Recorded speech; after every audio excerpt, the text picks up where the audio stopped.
Following Mandela's journey was both a unique opportunity, but also a life-changing one. Like, that was sort of the draw of this trip for me.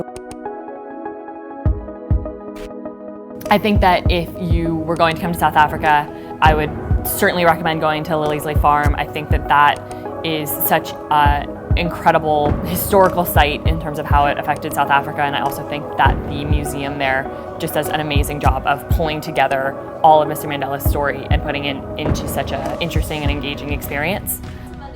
I think seeing how, even though Mandela was the person, or is the person that we learn about, that we hear the most about, that there were other people involved and people fighting from every side to bring about change and equality here in South Africa.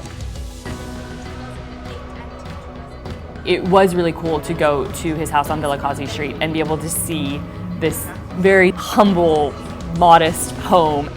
Our guide was she was so sweet. She was a tourism student at the university there, and it was really great to be able to see the next generation of South Africans coming in and coming up from Soweto.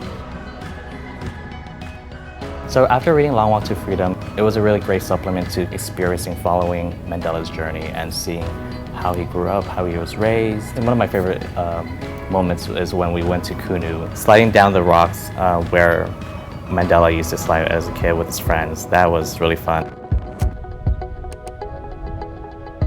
I think that one of the places that we visited that surprised me most how much I liked it was the capture site.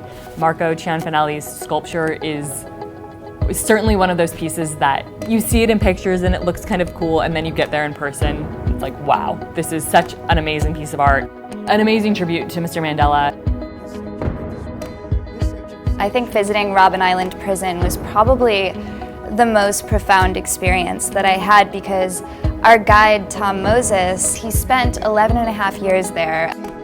My name is Tom Moses.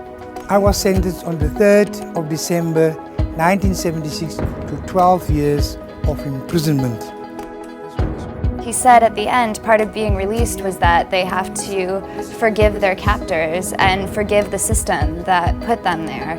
Because when we got out, we couldn't come out with rage and anger, or the changes that we made in South Africa would move in that direction. And that's not what we fought for, or what we served time in that prison for. And I found that to be really profound, to be able to truly forgive that way, and not just say it, but to truly feel it.